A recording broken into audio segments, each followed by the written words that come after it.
Hi, listeners. Welcome to the She Speaks Life podcast, a weekly encouragement where we share our God stories. I'm your host, Jayme Elizabeth, and I am so glad you are spending time with us today to listen. Hi, friends. Welcome to She Speaks Life podcast. I have a good friend here. Her name is Melanie. And I'm really excited to have her share her story of the powerfulness of redemption and getting through the pains and the struggles and have it just bring hope to us. She is part of Trades of Hope. It's an organization helping women who may be going through some difficult circumstances to give them an opportunity for a better life. And much like Trades of Hope, She Speaks Life, we both love to share the God stories and how women can really just change their story from the pain and the struggle all the way into hope. So they're really doing a lot for women, and I'm just so proud of Melanie and the organization that she's with, and I can't wait for you to hear this powerful testimony today. So, hi Melanie, how are you? Hi Jayme, I'm doing well. Thank you so much for using this wonderful platform to share other women's stories. So good. Yeah, of course. So just for the listeners and even myself, just if you want to just share a little bit about yourself, and then we can just roll right into your story that you have to tell us. Sure. So my name is Melanie Sanukian, and I am a mom of 4 kids, and I have a lot of God stories to share. I mean, lots has happened in the 44 years of my life, and I feel really grateful.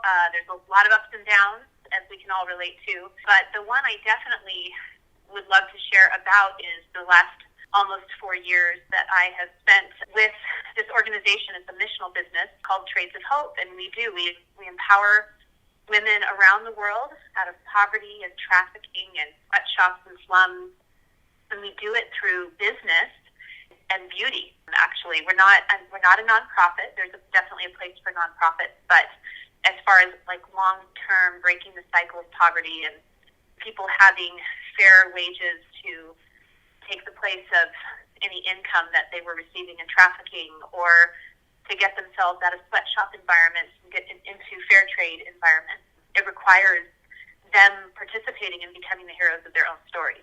And so I've been so overjoyed to be a part of this. It's been a lot of layers of learning, as most things are that we walk into, and I have just had the opportunity to share, with permission, our artisan partners' stories. I've traveled to Haiti and to Costa Rica to meet them, and then when we have our annual Inspire retreats each year in Orlando, where the company's based, they bring in our artisan partners, and we get to hear more of their stories. So I think I would say, definitely with what Jayme was doing, is not only are we called to share our testimonies and our God stories, but I think God calls us to enter into other people's stories. Wow, and sometimes we have the opportunity to connect with one another and to share each other's stories. And so I just thought I'd share a couple of the artisan partner stories and about how this dignified partnership with them has actually encouraged me in my story. I love that. Yeah. So I'll start. Maybe I'll just share 3 of our artisan partners' stories, and I'll start with Ya.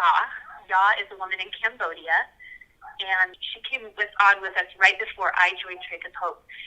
And unfortunately, part of her story is that she was acid attacked, which is kind of common in places like Cambodia and India, and that means she doesn't share the details of this, which I understand, but someone decided to throw acid on her one day, and it changed everything. She couldn't find a job. She was ostracized in her community. She never thought she'd get married or have children, and it was just devastating.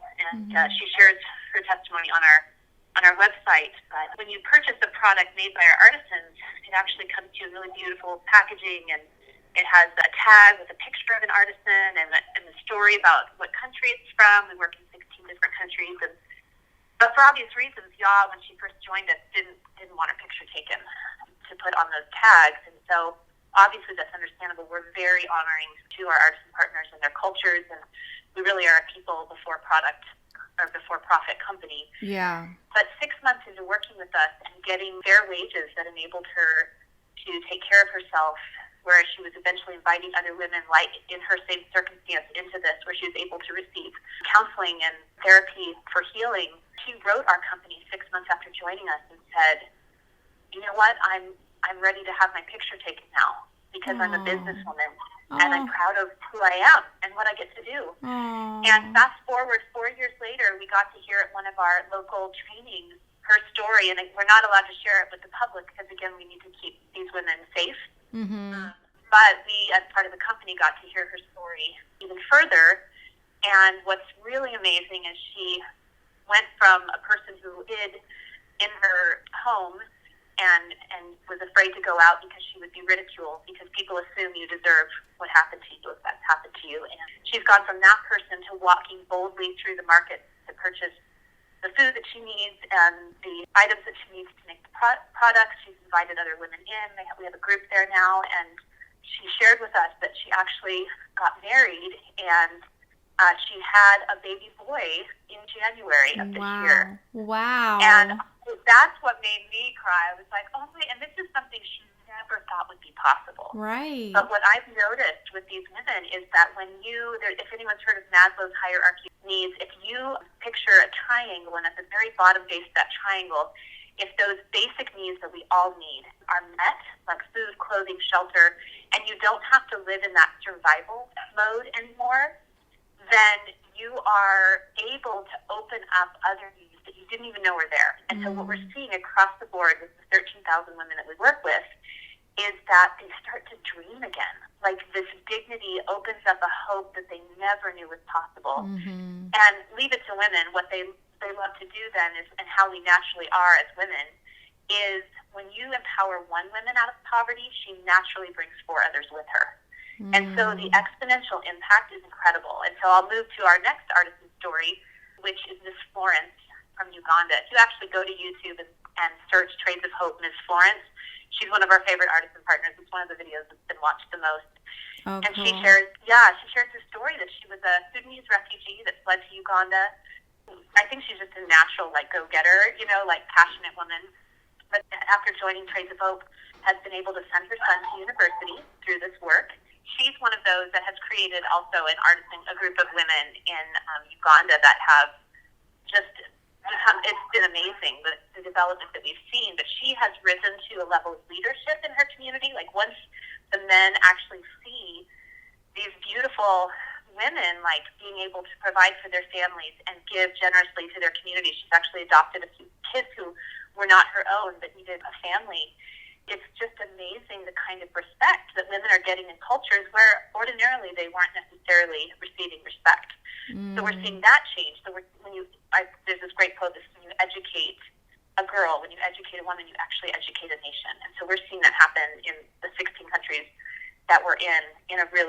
Cool.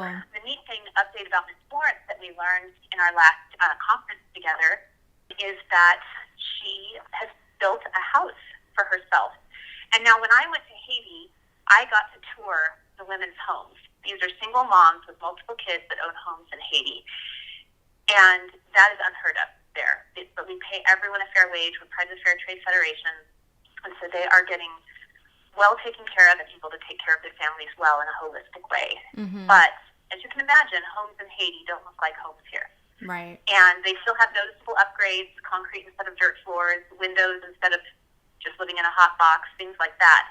But Miss Florence's house in Uganda, it looks like a big, beautiful house made of brick, with details on the windows, a beautiful door. I mean, I was just so moved. Yeah. And, as someone, I live in a small home because it's really expensive to live here, and we're trying to look to upgrade with 4 kids all squeezed into the space and, turning into big, tall teenagers and wanting to give them more space.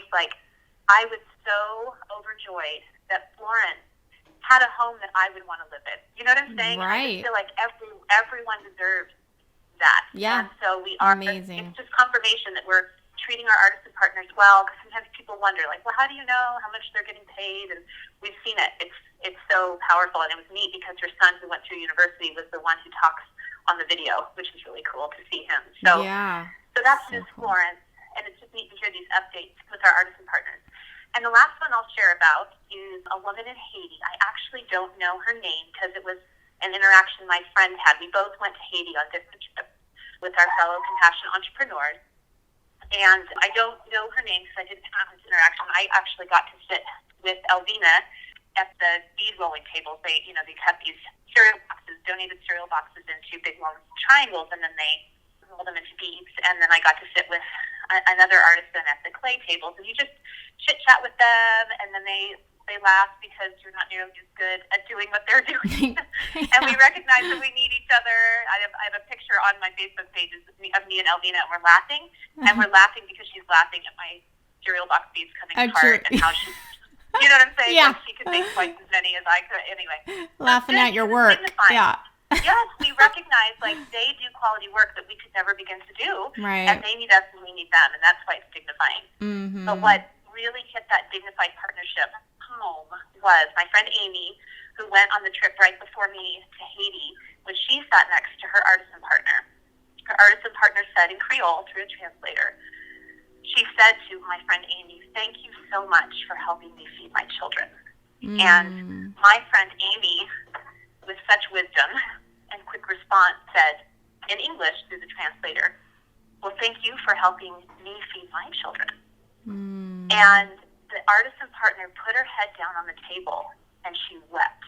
Wow. And here's why. And so this is like 3.5 years of me doing this, and I'm recognizing that not only when we meet these needs, these out of survival mode, and you finally have a chance to dream again, and not only do women bring more women with them because they're natural, community-oriented, and relational people, but those women in Haiti who were camping out with their babies outside of the artisan workshop, hoping to get a job, who don't want to turn their kids over to orphanages because they want to take care of themselves. Right.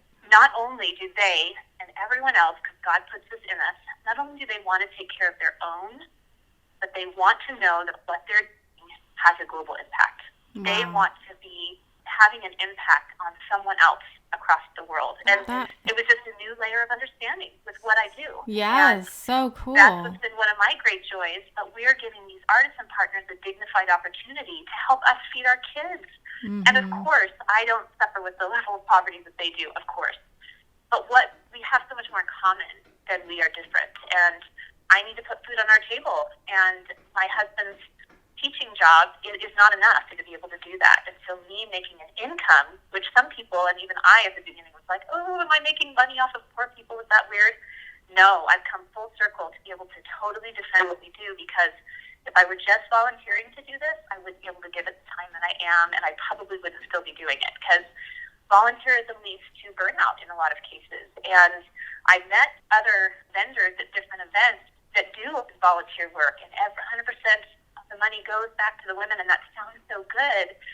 But I've talked with 2 different women, that one leads a group in Madagascar that we ended up eventually partnering with Trades of Hope, because it was just up to she and her husband to travel to Madagascar, do all of these events all themselves. And when I asked her how it was going, she said, we can't sell the stuff fast enough, so we had to tell them to stop making the product. And that's devastating. But when you partner with Trades of Hope, you've got, 7,000 women in the United States that can sell those products. And we're having this exponential impact with this marketing army of sisters that are doing this.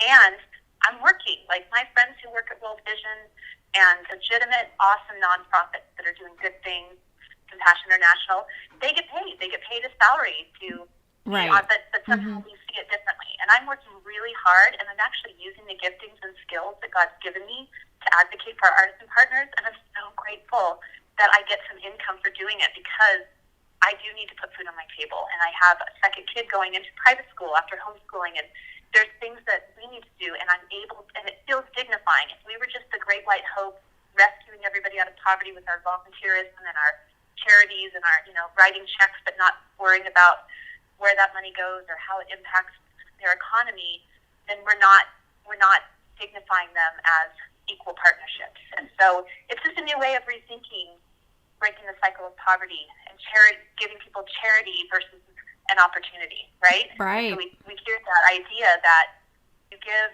a man a fish, you feed him for a day. If you teach a man to fish, you feed him for a lifetime. But if you give that man a fishing business, you change his community and you change his family for generations. Yeah. So we Big give impact. him more than just education, but an opportunity to earn income and to provide for his community. Like when we give free rice to people in Haiti after the earthquake, they need that for that initial emergency time.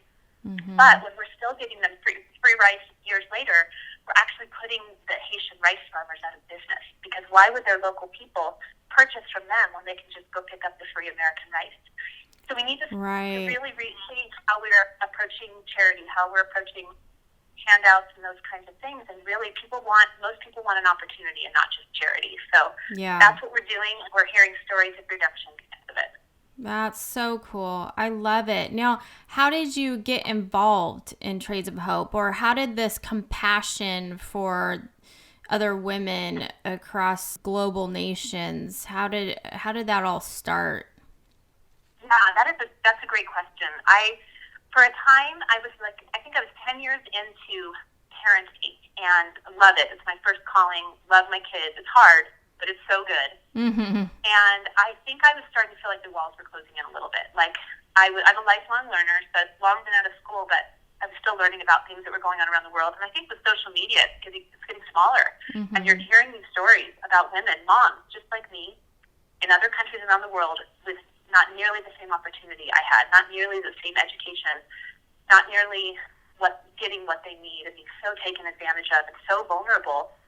But and so I wanted to do more than just put diapers on my kids and do more than just invest in my own people. So that was one prayer request. Like, how can I have a global impact? Like, I'm more and more aware of these things, and I want to do something about it. Right. And I think that's a God thing inside of us, that's stirring, right? Yeah. Yeah. Then completely separate was, okay, 4 kids in Santa Barbara. We're not going to make it if I don't work in some way, And so that was a completely separate prayer request.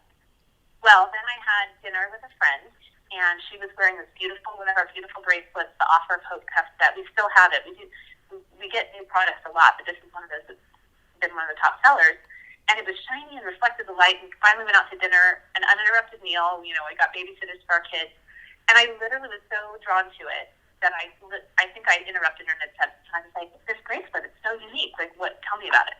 Which is totally ironic, because at that season of my life, I was absolute ponytail yoga pants mom. Like, maybe I put in a pair of studs and sleep in them for 3 months. You know what I'm saying? Right. Like, weren't we all? Yeah, we were all like that with the littles, and I'm still like that unless I have to get dressed up. I know, totally. Yeah, it's so true. So I was not one who noticed people's style or anything like that. So that's kind of a fun byproduct of this, is that if you would have told my 5-year-ago self that I'd be wearing blue tassel earrings like I am today, I would have laughed at you. Right. But it's so fun because it's made by women in Thailand, and I'm proud to connect with them and think with them when I put them in. So anyway, she just was like, oh yeah, it's this new company I just joined. My friends in high school in Florida told me about it. They empower women out of poverty by selling beautiful things that they make. And I was like, it literally was like, that was the hook in my heart that has never come out. I thought it was the most genius move. I joked with the founders, which are 2 mother-daughter pairs, that founded this company. The girls were 15 and 17 when they founded it in Orlando. Wow. And I know, isn't it amazing? That's a whole other cool thing. And I told them, because I've got to know them now personally, that I was joking. I'm like, is there room for a 5th founder? Because I think this is one of the most genius ideas. Like, I wish I had thought of it myself. Like, what a win-win. Yeah. To use beauty to, I just thought it was genius. And so I went home that night, and I watched YouTube videos till 2 a.m. crying about all the women's stories. Oh, yeah. And I was sold. I told my friend, I'm like, I want to host a party. I want to use the hostess rewards to earn my kid. I want to sign up. I've got to do this. And my husband, God bless him, has been quite supportive. I know it's a little hard sometimes for husbands to understand, like, where is this coming from? You just came home a different human. What are you crying about? Yeah. But he just knew, like, oh, okay, your thing. And every time I have a new, like, remember I called from the conference last year and I was like, remember how I thought I would kind of like go a little more low key in my business? Well, they just announced that if you sell $50,000 next year, you get a free trip to visit our artisan partners in Guatemala. And he did it without missing a beat. He's like, go for it. You're going to do it, you know? Yeah. So You're a it's doer. really awakened, like, yeah, it's awakened this goal-drivenness in me that I didn't even know was there. And it has these, like, great tangible rewards, like you earn free earrings when you sell, you know, whatever. And I didn't even know I was a goal-driven person. And you don't, when you're a mom, you don't have any of these tangible rewards to point to. You know, you're just like hoping when they're adults they're going to be like contributing members to society, but there's not a whole lot of rewards along the way. Yeah. So that's kind of been nice too. They dangle a fair trade carrot in front of me, and I'm like, yes, I want to get that. So that's what I'm going to do. So it's a neat reawakening for me as well. Oh, I love that. I love how God That's just fun. stirs our heart up and just, you know, pursues us, tugs on our heartstrings, and then we're like, oh yeah, that's what he wants me to do. And just love your heart for those other women and just everything that the Trades of Hope does for others globally. Yep. Yeah. Yeah, just being, hands and feet of Jesus. And I love the product. I mean, it really is. I went on there to view the products. Gorgeous They're so jewelry. beautiful. Oh, and high quality, on trend. It's unreal. Yeah. I loved it. I saw a cuff on there that I want already. So. Yes. Oh, it's so good. Yeah. That's beautiful stuff. So. Oh, so good. Well, so do you have like a takeaway you can just give our friends here that are listening that they can just reflect on? Definitely. I think now that I've been doing this almost 4 years, and I've actually grown in the company, I'm one of the directors now, and I have a team of amazing women that do this underneath me. And it's kind of cool because it's the direct sales model. So many of those direct sales companies that we think of, but we turn it on its head and we actually pay our artisan partners fair wages. And so I went from someone who was like afraid of a home party to like, oh my gosh, this is the best way to do our business because we don't have any brick and mortar stores that we have to pay overhead for and all this stuff that make the prices cheaper, and they basically empower everyday Wonder Women, I like to call us, to do this in as much or as little as we want, and to put it into snatches of time in our own full lives. And it's such a gift. And I guess my takeaway would be, I just did a really emotional. I was telling Jayme, I listened to a podcast from The World and Everything in It, which I highly recommend, and it was the first of a 3-part series on trafficking, and it worked out that it started now because today is the #EndIt movement, where we want to end human trafficking. And there's a sign on our Trades of Hope website that says not for sale. And I just was overcome anew, just wept afresh about the devastating, heinous evil that is sex trafficking, and how creative and manipulative and effective they are at what they do. And I challenge all of us, those of us that are privileged enough to not be in a situation where we're vulnerable to trafficking, that we then need to be on the other side fighting it. And so I encourage everyone to figure out what they can do. It is modern-day slavery. It has more slaves now than we did any slavery in the past. It's so intense that we need all hands on deck in whatever way that looks like. So I want to challenge women on this day to figure out how you can make an impact. And I want to encourage us to look past our self-doubt, look past our ideas of what can we do as one person, and really consider kind of what our calling is to reach into other people's stories, as dark and hard as they are, to make a difference. And I even told myself when I shared this with my team, I said, weeping in the car is not enough. My tears can't buy their family's food, but when I sell their products, then they can buy their family food, and they don't have to rely on sending one of their kids to the local brothel once a week to feed the family. You know what I'm saying? And it's hard to hear that stuff. It's so hard, but I want to encourage, I know so many tender-hearted, compassionate, amazing women, but we need to be as intense and putting our passion into action as we do feeling deeply about things. And so I just want to encourage people, figure out, find something locally, because it's becoming so much more aware and prevalent. There's local chapters popping up all over the U.S. where you can get involved. And of course, I would encourage you, one of the easiest ways, and I know that I'm making a difference every day with Faith of Hope, is we'd love more women to join us. We actually have other artisan groups that have applied to join us. We don't have enough women here in the United States to sell the products and to market their gorgeous handmade materials, and so we're always looking for more women to do that. And if you want to know how, you can, I think Jayme will probably post, the website. Yep. On there, you can find me on Facebook, Melanie Sanukian. It's a big, long Armenian last name. I know.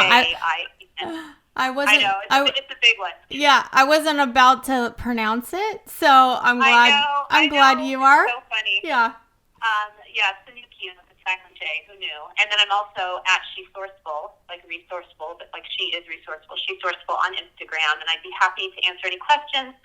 But I think it's just time for these sweet, tender, compassionate women to move past self-doubt, to move past fears, and decide I'm going to be part of the solution. And it's going to be requiring me to be bold and to outgrow my fears and to put away my self-doubt. And whenever I start to go back into that place, because life is hard and having a business is hard and everything, I always think about our artisan partners. That first of all, they don't have a plan B. They don't have a safety net. Right. They need this job. And if we don't sell their products, then they don't have a way to feed their families and to send their kids to school and to break that cycle of poverty. And so I always think their problems are harder than mine. It's time for me to put my big girl pants on, ask God to empower me, and continue to go about my business and be bold and not worry about what people think or make assumptions that people won't like it or whatever it is. And I've been able, like God put his favor on my business, and people know that I'm genuine and passionate about this. And so we're just always looking for more women, like the everyday wonder women that are willing to say, you know what, I'm going to take a risk, and I'm going to do this. And so would love to talk about more. There's ways of doing it on the website. It's a really inexpensive buy-in for kids with fair trade products and everything you need to know. And so I could share more details if people are interested. But that would be my takeaway, is put your passion, put your compassion, put your grief over what's going on in the world into action, because we need the good guys to do and be as effective as the bad guys. Yeah, so good, Melanie. Wow, words of wisdom. Yeah, thank you so much for coming on here and just really shining God's light onto others and encouraging a action to help others globally. So thank you so much. My pleasure. Yeah. My pleasure. Well, thank you for being a platform and for caring about sharing women's stories. I mean, that's how we get to know God more. That's how he speaks through us and works through us. And so you're just totally onto something, and I can't wait to keep pointing women in your direction. Oh, thank you so much, Melanie. I know this was a treat. I'm honored to even have these testimonies sent all the way from Haiti and Uganda. And so this is, really cool. This fills my heart up. Really. It's, good. This is overflowing joy. And I'm thinking too, in this world, we really need, so kind of a word God sort of impressed upon my heart a few weeks ago, and I've just been mulling over it, but we need to search for the stories that aren't being told. You know, mainstream media is not trying to share hope with us, right? Right. And the extreme arguments happening on Facebook between people who won't listen to each other, they're not going to share hopeful stories, to us. And so we need to search for those stories. We need to be a part of those stories. We need to share those stories, because there's so much more happening. Like, for me to go to Haiti for a week and come back with stories of hope, that was shocking for people. Like, I got to share at my church, like, to walk into the Artisan Partners' beautiful place and, like, see the color on the walls and hear them singing. And those aren't the reports we get about Haiti, but that's what's going on there. And so we need to share the stories that aren't being told. Yeah. And I encourage women to do that, and that's what you're doing. Yeah, that's so cool. Yeah, I love that. Well, thank you again. And my pleasure. Yeah, hopefully we're going to have you back on here with more stories to share. Oh, yeah. Yeah. Anyone who knows I always got more stories, baby. That's so cool. I'm happy to do it again. It'd be fun. That's awesome. Okay, we'll talk to you later. Thanks, Jayme. Thank you. Bye-bye. Bye. Thank you so much for listening today. I trust that God has encouraged you through this message. For more information on this ministry and to access free downloads, please visit my website at jaymeelizabeth.com and sign up. You can also find me on Instagram and Facebook at Jayme Elizabeth She Speaks Life. That's Jayme Elizabeth She Speaks Life. Until next time, my friends, I pray God reveals himself through your own life story.